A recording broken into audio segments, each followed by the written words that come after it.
ఏం కాలమో ఏమోనోల్లా అంతా కింద మీదనే నడుస్తుంది. అప్పటిదాకా ఎండ కొట్టినట్టే కొడుతుంది, సడన్గా ఉన్నట్టుండి వాన దంచి కొడుతుంది. మళ్ళీ అది కూడా మామూలుగా కొడతలేదు, రికార్డు లెవెల్లో కొడుతుంది వాన. మన ఊళ్ళో ఎర్రటి ఎండ కొడుతుంటే పక్కూర్లోనేమో ఊరు మునిగేంత వాన దంచి కొడుతుంది. నిన్న వరంగల్లో గదే కథ అయిందో వల్ల అంతటా ఎండ కొడుతుంటే తెల్లారంగానే వాన దంచి కొట్టింది.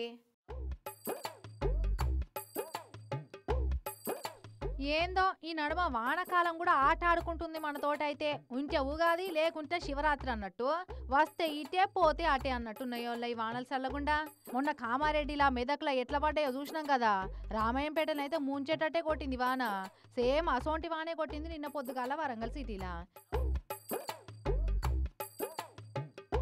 రోడ్లన్నీ వాగులు లెక్కనే మారినాయి. ఏది డ్రైనేజో ఏది రోడ్డో తెలియకుండా వారినాయి నీళ్ళంతా. మోకాల లోతు నీళ్లు వారినాయి రోడ్ల మీద. అయితే హన్మకొండ భవానీనగర్ వరంగల్ శివనగర్ల కుండపోత వాన పడ్డదట.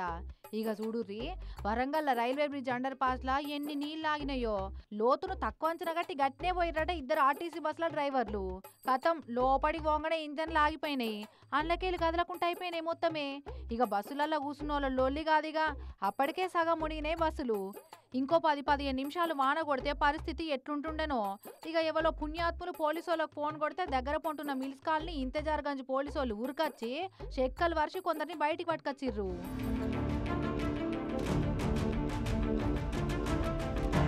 ఇంకొంతమందినేమో తాళ్ళు కట్టి బయటికి నడిపించుకుంటే తీసుకొచ్చి కాపాడినరు.